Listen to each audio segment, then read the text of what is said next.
Welcome to the Introduction to Accounting Part 5, Accounting Terms 2. In last video, we have discussed Accounting Terms 1. In that, we have discussed different accounting terms. Now, we shall discuss some more accounting terms in this video. सबसे पहले हम लोग देखते हैं expenditure क्या होता है. तो spending money or incurring liability for acquiring assets, goods or services is called expenditure. Goods, service को एक्वायर करना, एसेट्स को खरीदना या कोई लाइबिलिटी पे स्पेंड करना एक्सपेंडिचर कहलाता है. मतलब कोई गुड्स खरीद लिए हैं, कोई सर्विस खरीद लिए हैं, कोई एसेट्स खरीद लिए हैं, कोई लाइबिलिटी पे हमने पैसा खर्च कर दिया, तो उसको हम लोग एक्सपेंडिचर बोलते हैं. अब expenditure is the amount spend और liability incurred for the value received. हमें जो भी वैल्यू मिला है, जो भी हमें फ़ायदा मिला है, उस फ़ायदे के लिए जो भी पैसा हमने इन्वेस्ट किया है उसको हम एक्सपेंडिचर बोलते हैं. अब एक्सपेंडिचर दो तरह का हो सकता है, रिवेन्यू एक्सपेंडिचर और कैपिटल एक्सपेंडिचर. रिवेन्यू एक्सपेंडिचर क्या होता है और कैपिटल एक्सपेंडिचर क्या होता है हम देखते हैं. सबसे पहले हम कैपिटल एक्सपेंडिचर देखते हैं. Capital expenditure is the amount spend on purchase of assets. Assets खरीदने पे जो हम पैसा इन्वेस्ट करते हैं, जो खर्च करते हैं, उसको हम कैपिटल एक्सपेंडिचर करते हैं. Which will give benefit over a number of accounting period. जो हमें कई अकाउंटिंग पीरियड तक फ़ायदा देगा. मतलब पैसा खर्च करने से हमें उसके फ़ायदे अगर एक साल से अधिक मिलते हैं तो उसको हम लोग कैपिटल एक्सपेंडिचर बोलते हैं. जैसे purchase of machine, purchase of furniture, computer, इसके फ़ायदे हमें एक साल से अधिक तक मिलते रहेंगे, इसको हम कैपिटल एक्सपेंडिचर बोलते हैं. सिंपल याद रखें, दो चीज़ इसमें याद रखना है. एक तो हम क्या खरीदेंगे, इसमें एसेट्स खरीदेंगे, एसेट्स को इम्प्रूव करेंगे या एसेट्स को मॉडिफाई करवाएंगे, जो भी करेंगे, और इनका बेनिफिट जो हमें होगा वो एक साल से अधिक के लिए होगा. रिवेन्यू एक्सपेंडिचर में हम अमाउंट जो भी स्पेंड करते हैं वो गुड्स परचेज करने पे करते हैं या सर्विस के लिए करते हैं, that are consume during the accounting period. यहाँ पे ड्यूरिंग द अकाउंटिंग पीरियड मतलब एक अकाउंटिंग पीरियड में ही उसका बेनिफिट हमें मिलेगा, तो उसको हम रिवेन्यू एक्सपेंडिचर बोलेंगे. Revenue expenditure does not increase the earning capacity but maintain it in the current year. Current year में हमारी अर्निंग को मेंटेन करके रखता है, हमारी अर्निंग कैपेसिटी को बहुत ज़्यादा नहीं बढ़ाता है. लेकिन कैपिटल एक्सपेंडिचर हमारे अर्निंग कैपेसिटी को बढ़ाता है, क्योंकि एसेट्स हमें अर्निंग करने में हेल्प करता है. तो ये दोनों में डिफरेंस है, classification of revenue and capital expenditure. Next हमारा टॉपिक है प्रॉफिट. प्रॉफिट किसको बोलते हैं, बहुत आसान है. द रिवेन्यू, जो भी हम एक्सेस ऑफ रिवेन्यू होता है एक्सपेंसेस से एक पर्टिकुलर ईयर में, एक अकाउंटिंग ईयर में, उसको हम प्रॉफिट बोलते हैं. हमारे रिवेन्यू और हमारे एक्सपेंसेस के बीच में जो डिफरेंस होता है उसको हम प्रॉफिट बोलते हैं. Profit increase the capital. Profit क्या करता है, कैपिटल को इंक्रीज कर देता है. कैपिटल प्रॉफिट हमारे ऑनर के कैपिटल को इंक्रीज करता है. प्रॉफिट का फॉर्मूला है revenue minus expenses. Next type of profit.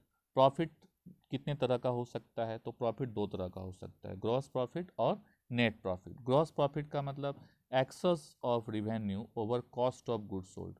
Revenue और कॉस्ट ऑफ गुड्स सोल्ड के बीच का जो डिफरेंस है, revenue minus cost of goods sold, इसके बीच का जो डिफरेंस होगा, रिवेन्यू मीन सेल्स हुआ, सेल्स और कॉस्ट ऑफ गुड्स सोल्ड के बीच का डिफरेंस जो है उसको हम लोग ग्रॉस प्रॉफिट बोलते हैं. नेट प्रॉफिट किसको बोलते हैं, टोटल रिवेन्यू जिसमें हमारा सेल्स भी आता है और भी डिफरेंट इनकम्स आते हैं, सारे इनकम में से सारे एक्सपेंसेस माइनस कर देंगे तो हमारा नेट प्रॉफिट होता है. और सिर्फ सेल्स रिवेन्यू में से cost of goods sold minus करेंगे तो ग्रॉस प्रॉफिट निकलता है. Next gain. गेन किसको बोलते हैं, एक नॉन रिकरिंग प्रॉफिट. ऐसा प्रॉफिट जो हमेशा नहीं होगा, कभी एक बार होगा. ऐसे प्रॉफिट को जो अचानक से हुआ या हम उस चीज़ में डील ही नहीं करते हैं, लेकिन उसके कारण हमें प्रॉफिट हो गया, जो बिजनेस के लिए इंसिडेंटल है, उसको हम गेन बोलते हैं. जैसे फिक्स्ड एसेट बेचना, ये हमारा काम तो है नहीं, हम फिक्स्ड एसेट बेचने के लिए तो बिजनेस नहीं कर रहे हैं, तो लेकिन हमें फिक्स्ड एसेट किसी कारण से बेचना पड़ा या इन्वेस्टमेंट बेचना पड़ा, उसके कारण हमें प्रॉफिट हो गया. या हम कोर्ट केस जीत गए उसके कारण हमें प्रॉफिट हो गया, तो इसको हम लोग गेन बोलते हैं। क्योंकि इसको प्रॉफिट इसलिए नहीं बोलते हैं क्योंकि बिजनेस के रेगुलर एक्टिविटी से रिलेटेड नहीं है। नेक्स्ट हमारा टॉपिक है लॉस। लॉस किसको बोलते हैं? Excess of expenses of a period over its related revenue, it's term as loss. Profit का ठीक उल्टा होता है लॉस। रिवेन्यू और एक्सपेंसेस के बीच का डिफरेंस को हम लोग प्रॉफिट बोलते हैं, लेकिन अगर वही नेगेटिव हो गया तो लॉस हो जाएगा। तो हम लोग बोल सकते हैं एक्सपेंसेस ज़्यादा होगा और रिवेन्यू कम होगा, तो expenses minus revenue equal to loss होता है। It decrease owners equity, owners के हिस्से को कम कर देता है। बिजनेस में ऑनर का जो कैपिटल है उसको ये कम कर देता है। It also refer to money और money worth lost without receiving any benefit in a return. किसी साल में बिना बेनिफिट हुए ही अगर हमें पैसा हमारा चला गया तो उसको हम लॉस ट्रीट करते हैं। कैश और गुड्स लॉस्ट बाय थेफ्ट और फायर इन एन एक्सीडेंट, ये भी लॉस का एग्जाम्पल है। डिस्काउंट किसको बोलते हैं? Discount is the deduction in the price of the goods, goods के प्राइस में जो हमें छूट मिलता है और amount due by the seller of the goods और द सर्विसेज, या किसी का अमाउंट ड्यू है, हमको किसी को पैसा देना है और उसने हमें कुछ छोड़ दिया पैसा, तो हमारे लिए डिस्काउंट कहलाता है। तो डिस्काउंट दो तरह का होता है, ट्रेड डिस्काउंट और कैश डिस्काउंट। ट्रेड डिस्काउंट एक ऐसा डिस्काउंट है जो सेलर देता है एक एग्रीड परसेंटेज, पहले से परसेंटेज फिक्स होता है, और किस चीज़ पे देता है? लिस्ट प्राइस पे, मतलब एमआरपी पे देता है, या जो भी होलसेल प्राइस होगा उस पे देता है। मतलब जो भी हमें डिस्काउंट फिक्स करके देता है उसको हम लोग ट्रेड डिस्काउंट बोलते हैं। For goods being purchase in quantity, it is not recorded in books. जो भी सामान खरीदते हैं ज़्यादा क्वांटिटी में तो हमें एक डिस्काउंट मिलता है, उसको हम लोग ट्रेड डिस्काउंट बोलते हैं। कैश डिस्काउंट का मतलब थोड़ा अलग है। कैश डिस्काउंट का मतलब deduction, certain deduction allowed by the seller for making payment with in the stipulated period of earlier. मतलब अगर सेलर ने किसी को सामान बेच दिया और बोल दिया कि देखो भाई हम तुमको उधार में दे रहे हैं सामान, तुम क्रेडिट में ले जाओ, लेकिन तुम अगर 15 डेज के अंदर तुम मुझे पेमेंट कर देते हो तो इसका सामान का मान ले 10,000 रुपये दाम है, तो आपको 10,000 नहीं देना है, 8,000 ही देना है। तो इस तरह 2,000 रुपया छोड़ने की बात की है, लेकिन उसके लिए कंडीशन क्या लगाया है कि आप 15 डेज के अंदर पेमेंट कर दीजिए। तो इसको हम लोग कैश डिस्काउंट बोलते हैं। It is recorded in books at the time of payment, payment के टाइम में इसका रिकॉर्डिंग होता है, जिस समय वो पेमेंट किया है उसने और हमने उसको डिस्काउंट दिया। Cash discount act as an incentive that the encourage prompt payment of the debtor, ये एक इंसेंटिव का काम करता है, एक मोटिवेशन का काम करता है। किसको? डेटर को जल्दी पेमेंट करने के लिए उसके मोटिवेशन का काम करता है। नेक्स्ट है वाउचर। वाउचर किसको बोलते हैं? द डॉक्यूमेंट्री एविडेंस, किसी भी ट्रांजेक्शन का जो एविडेंस होता है, किसी भी ट्रांजेक्शन जैसे कैश रिसिप्ट हुआ, कैश मेमो हुआ, उसको हम लोग वाउचर बोलते हैं। मतलब एक एविडेंस है, प्रूफ है कि हाँ एक ट्रांजेक्शन हुआ है। Transaction are recorded in the books of accounts on the basis of voucher, इसी वाउचर के बेसिस पे ही जर्नल, लेजर, इस सब में रिकॉर्ड किया जाता है। मतलब अकाउंट्स में रिकॉर्ड होता है वाउचर के बेसिस पे। किसी ने बोला कि 100 रुपीज़ का सेल्स लिख दो, तो नहीं लिखेंगे हम, हाँ, लेकिन अगर वाउचर देगा, प्रूफ देगा, तो हम जरूर लिखेंगे। कैश मेमो, इसका एग्जाम्पल है cash memo, invoice, bill, receipt, debit और क्रेडिट नोट, ये सब इसका एग्जाम्पल है। नेक्स्ट है गुड्स। गुड्स किसको बोलते हैं? गुड्स वो चीज़ होता है जिसमें हम डील करते हैं, मतलब जिस चीज़ को हम खरीदने बेचने का बिजनेस करते हैं। Goods are the product in which the business is dealing. जैसे commodity which is being bought और सोल्ड और प्रोड्यूस्ड और सोल्ड, उसको हम लोग गुड्स बोलते हैं। जो बना के बेचा जाए या खरीद के बेचा जाए, मतलब जिसको हम बेचने के लिए ही खरीदते हैं या बनाते हैं, उसको हम लोग गुड्स बोलते हैं। Goods are the product in which an enterprise is trading. कोई भी एंटरप्राइज, कोई भी बिजनेसमैन जिस प्रोडक्ट में ट्रेडिंग कर रहा है, बिजनेस कर रहा है, उसी को हम लोग गुड्स बोलते हैं। नेक्स्ट है ड्राइंग। ड्राइंग किसको बोलते हैं? पैसा निकाल लेना बिजनेस से, विड्रॉल ऑफ मनी एंड और गुड्स, या गुड्स निकाल लेना, पैसा भी निकाल सकता है या गुड्स भी निकाल सकता है। By the owner from the business for personal use is known as drawing. अपने पर्सनल यूज के लिए मालिक ने बिजनेस से पैसा निकाल लिया, मतलब बिजनेस का पैसा निकाल के घर लेके चला गया यूज करने के लिए, अपने पर्सनल यूज करने के लिए, उसको हम लोग ड्राइंग बोलते हैं। तो ड्राइंग हमारे मालिक का जो कैपिटल है उसको कम कर देता है। जैसे किसी ने बिजनेस में 10 लाख रुपया लगाया और किसी कारण से 1-2 साल बाद उसने 1 लाख रुपया निकाल के घर लेके चला गया, तो उसका कैपिटल अब 10 लाख नहीं रहा, उसका 9 लाख हो गया। क्यों? क्योंकि उसने बिजनेस से पैसा निकाल लिया। तो ये रिडक्शन ऑफ कैपिटल भी बोलते हैं ड्राइंग को। नेक्स्ट हमारा टॉपिक है परचेज। परचेज किसको बोलते हैं? परचेज जो है total amount of goods procured by a business for use और सेल। एक बिजनेसमैन ने अपने यूज के लिए या सेल के लिए जो भी टोटल अमाउंट ऑफ गुड्स खरीदता है जो या ले करके आता है उसको परचेज बोलते हैं। यूज मतलब प्रोडक्शन में यूज करना चाहता है या उसको डायरेक्टली सेल करना चाहता है। मैंने गुड्स को या तो सेल करने के लिए या प्रोडक्शन में यूज करने के लिए हम जो खरीदते हैं उसको परचेज बोलते हैं। Purchase means purchase of goods for resale और purchase of raw material for manufacturing of goods. वही है, प्रोडक्शन के लिए या सेल करने के लिए जो भी हम सामान खरीदते हैं उसको हम लोग परचेज बोलते हैं। परचेज में भी कैश परचेज भी हो सकता है और क्रेडिट परचेज भी हो सकता है। देखते हैं कैश परचेज और क्रेडिट परचेज क्या होता है। When goods purchase by the organization are goods, यहाँ पे हम लोग रिटर्न देखेंगे क्या क्या रिटर्न क्या होता है। When goods purchase by the organization are return back to the supplier. Goods हमने खरीदा है और हमने वापस कर दिया किसी कारण से, कोई भी कारण हो सकता है, कोई डिफेक्ट हो सकता है या कोई और दूसरा रीजन भी हो सकता है, then it is known as purchase return और रिटर्न आउटवर्ड। नेक्स्ट है स्टॉक। स्टॉक किसको बोलते हैं? स्टॉक जिसको हम लोग इन्वेंट्री भी बोलते हैं, is the tangible property held by an enterprise for resale in the ordinary course of business और for the purpose of using in the production of the goods meant for sale. Stock का मतलब हुआ कि हमने production करके रखा हुआ है सामान बेचने के लिए, या हम प्रोडक्शन करने के लिए सामान रखे हुए हैं, तो ऐसे स्टॉक, ऐसे गुड्स को हम लोग स्टॉक बोलते हैं या इन्वेंट्री बोलते हैं। जैसे हमने सामान खरीदा है अपने दुकान में रख के बेचने के लिए, तो रखा हुआ जितना भी सामान है उसको हम लोग स्टॉक बोलेंगे। और या हम अगर फैक्ट्री है तो हमने बहुत सारे रॉ मटेरियल खरीदे हुए हैं, तो सारे रॉ मटेरियल भी स्टॉक कहे जाएंगे। Stock is the amount of goods which are laying unsold at a particular point of time. एक पर्टिकुलर पॉइंट ऑफ टाइम में कोई भी चीज़ जो अनसोल्ड है, बिका हुआ नहीं है, पड़ा हुआ है, उसको हम लोग स्टॉक बोल सकते हैं। नेक्स्ट है स्टॉक में भी ओपनिंग स्टॉक और क्लोजिंग स्टॉक। किसी एक ईयर के स्टार्टिंग में जो स्टॉक दिखता है बिजनेस में, मान लो ये 2019 ईयर है, इसके फर्स्ट अप्रैल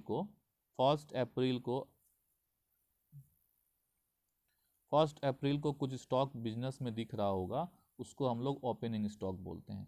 और 31 मार्च जो एंड ऑफ द ईयर को अगर कुछ स्टॉक दिख रहा होगा तो उसको हम लोग क्लोजिंग स्टॉक बोलते हैं। Stock at the beginning of the accounting period is called opening stock और stock at the end of the accounting period is called closing stock. The closing stock is one period becomes the opening stock of the next period. अब ये closing stock 2019 का जो closing होगा वो 2020 के लिए क्या हो जाएगा? ओपनिंग स्टॉक हो जाएगा। In case of trading concern, stock comprise amount of unsold finish goods available for resale. जो प्रोक्योर करके सामान बेचता है उसके लिए स्टॉक का मतलब होता है कि जो बना हुआ सामान है और जो बिका हुआ नहीं है उसको हम लोग स्टॉक बोलते हैं। लेकिन मैन्युफैक्चरिंग कंसर्न में इसका मतलब होता है raw material, work in progress और फिनिश गुड्स, तीनों ही हो सकता है। नेक्स्ट है डेटर किसको बोलते हैं? जिस आदमी से हम पैसा पाएंगे उसको डेटर बोलते हैं। डेटर आर पर्सन और entity who are own money to the enterprise on account of credit sale goods of goods and services. Goods और सर्विसेज का हमने सेल किया है और उससे हम पैसा पाएंगे, तो ऐसे आदमी को हम डेटर बोलते हैं। Account receivable includes debtor as well as bills receivable. Debtor और बिल रिसीवेबल दोनों ही अकाउंट रिसीवेबल के कैटेगरी में आते हैं। नेक्स्ट है क्रेडिटर। क्रेडिटर किसको बोलते हैं? क्रेडिटर वह आदमी होता है जो पैसा पाता है। क्रेडिटर आर पर्सन और एंटिटी हु हैव टू पे बाय एन एंटरप्राइज। जैसे हम एक बिजनेस चला रहे हैं, हमको जिसे जिसे पैसा देना है, जिस जिस आदमी को हमें पैसा देना है, जिस जिस एंटरप्राइज को हमें पैसा देना है, उसका पैसा ड्यू है, उसको हम क्रेडिटर बोलेंगे। तो creditor are person and entity who have to be paid by an enterprise an amount for providing goods और सर्विस। क्यों देना है? क्योंकि उसने हमें गुड्स दिया होगा या उसने हमें सर्विस दिया होगा, किस पे दिया होगा, क्रेडिट पे दिया होगा, तो इसलिए हमें उसको उधार का चुकाना है, तो उसको हम लोग क्रेडिटर बोलते हैं। नेक्स्ट है क्रेडिटर किस कैटेगरी में आता है? क्रेडिटर अकाउंट पेएबल के कैटेगरी में आता है, जो किसके साथ आता है? बिल्स पेएबल के साथ। मतलब बिल्स पेएबल और क्रेडिटर दोनों ही अकाउंट पेएबल के कैटेगरी में आते हैं। नेक्स्ट हमारा टॉपिक है इनकम। इनकम किसको बोलते हैं? Excess of revenue over a period of its related expense during the accounting period is known as income. Revenue और एक्सपेंसेस के बीच का डिफरेंस को हम इनकम बोल सकते हैं। Generally the term income is usually by non trading organisation. ये non trading organisation income word का यूज करते हैं, ट्रेडिंग ऑर्गेनाइजेशन इसी को प्रॉफिट बोलते हैं। जो नॉन ट्रेडिंग ऑर्गेनाइजेशन जैसे स्कूल हुआ, हॉस्पिटल हुआ, इन लोग सोशल सर्विस वाले ऑर्गेनाइजेशन हैं, कोई एनजीओ हुआ, तो उन कोई क्लब हुआ, तो ये लोग प्रॉफिट नहीं बोलते हैं, उसी चीज़ को इनकम बोलते हैं। Income equal to revenue minus expenses. Profit का भी यही फॉर्मूला था, बस डिफरेंस यही है कि इनकम उनके लिए है जो नॉन ट्रेडिंग होते हैं। नेक्स्ट है अकाउंट। अकाउंट किसको बोलते हैं? Account is the summarised record of relevant transactions. बहुत सारे ट्रांजेक्शन का एक समरी बनाने को ही अकाउंट बोलते हैं, एक जगह पे, एक पर्टिकुलर हेड पे, उसको हम लोग अकाउंट बोलते हैं। It record not only the amount of transaction but also their effect. ये अमाउंट ऑफ ट्रांजेक्शन को ही रिकॉर्ड नहीं करता है, उसके इफेक्ट को भी रिकॉर्ड करता है कि उसके कारण क्या इफेक्ट पड़ेगा। डेबिट किसको बोलते हैं? डेबिट वर्ड जो है डेबिटो से निकला हुआ है, पहले आपको बताया इटालियन डेबिटो से निकला हुआ है। अकाउंट्स के टू पार्ट होते हैं, डेबिट और क्रेडिट। द लेफ्ट साइड जो होता है वो डेबिट पार्ट होता है। If an account is to be debited then the entity is posted to the debit side of the account. Next credit किसको बोलते हैं? क्रेडिट जो है इटालियन क्रेडिटो से निकला हुआ है, और अकाउंट्स के दो पार्ट होते हैं, डेबिट और क्रेडिट। क्रेडिट जो है राइट साइड का जो पार्ट होता है वो क्रेडिट होता है। If an account is to be credited then the entry is posted to the credit side of the account. अगर कोई अकाउंट क्रेडिट होता है तो उसका अमाउंट जो लिखते हैं क्रेडिट साइड में लिखते हैं। बिल ऑफ एक्सचेंज किसको बोलते हैं? अ bill of exchange is an unconditional order. एक ऑर्डर होता है, आपने किसी कागज़ पे साइन करके दे दिया किसी को कि आपको हम 15 दिन बाद या 3 महीने बाद आपको हम पेमेंट करेंगे, तो उस कागज़ को हम लोग बिल ऑफ एक्सचेंज बोलते हैं। बिल जो दो तरह का हो सकता है, बिल रिसीवेबल। बिल रिसीवेबल मतलब आपको कागज़ मिला है किसी से कि वो आपको 3 महीने 4 महीने बाद कुछ पैसा पेमेंट करेगा, तो ऐसे को हम लोग बिल्स रिसीवेबल बोलते हैं। और आपने किसी को दिया है, आपने किसी को दिया है कि बिल बिल कि आप पेमेंट करेंगे कुछ दिनों बाद। Bill payable means the bill of exchange the amount of which will be payable on a specific date. It is a liability and money is payable against it. यह एक तरह का लाइबिलिटी है। नेक्स्ट है डेप्रिसिएशन। डेप्रिसिएशन किसको बोलते हैं? Depreciation जो होता है किसी भी एसेट्स के वैल्यू में, टेंजिबल फिक्स्ड एसेट्स के वैल्यू में जो डिक्रीज होता है, decrease in the book value of tangible fixed assets is known as depreciation. क्यों होता है डिक्रीज? यूज के कारण, या टाइम पास होने के कारण, या वो टेक्नोलॉजी चेंज होने के कारण, या एक्सीडेंट के कारण हमारा एसेट्स का वैल्यू घट जाता है, तो उसको हम लोग डेप्रिसिएशन बोलते हैं। जैसे हमारे पास मशीन है, हमने 10 करोड़ में खरीदा है, 5 साल बाद उसका वैल्यू 10 करोड़ नहीं रहेगा, तो घट जाएगा। तो घटा है किसके कारण? जिसके कारण घटा है उसी को डेप्रिसिएशन बोलते हैं। It is loss for the business. Business के लिए लॉस है। नेक्स्ट है बैड डेप्ट। बैड डेप्ट किसको बोलते हैं? हमने डेटर को पैसा दिया है, डेटर से पैसा अब ऐसा हो गया है कि इरिकवरेबल हो गया, मतलब मिलेगा नहीं। हमने किसी को मिस्टर एक्स को पैसा दिया, अब मिस्टर एक्स गायब हो गया, वो दिख ही नहीं रहा है। तो नहीं दिख रहा है तो कुछ दिनों तक तो हम इंतजार करेंगे, उसके बाद हम मान लेंगे कि उसको जो मैंने पैसा दिया वो डूब गया है, उसी को हम लोग बैड डेप्ट बोलते हैं। It is a business loss. ये बिजनेस का एक तरह का लॉस है। लास्ट पॉइंट है इंसॉल्वेंट। इंसॉल्वेंट किसको बोलते हैं? इंसॉल्वेंट एक ऐसा पर्सन है या एंटिटी है whose assets are not adequate to pay his डेप्ट। मतलब ऐसा आदमी जिसके पास इतना एसेट नहीं है कि वो अपने लाइबिलिटी को पे कर सके, उसको बोलते हैं इंसॉल्वेंट। जैसे हम लोग बोलते हैं आमदनी अठन्नी खर्चा रुपया।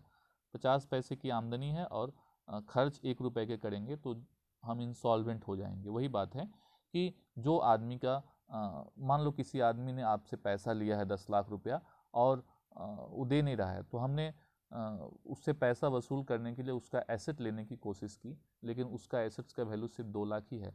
तो कहने का मतलब जिसका एसेट्स उसके लायबिलिटी से ज़्यादा कम हो जाता है, उस आदमी को हम लोग इंसॉल्वेंट बोलते हैं। Insolvency is the condition in which a person and organization is not in a position to pay off his liability with the available assets। उसके पास जो भी एसेट्स है उसको बेच कर भी वो लायबिलिटी ना पेमेंट कर पाए, तो ऐसे आदमी को हम या ऐसे संस्था को हम इंसॉल्वेंट कहते हैं। इसी के साथ ही अकाउंटिंग टर्म्स समाप्त होता है। Thank you very much.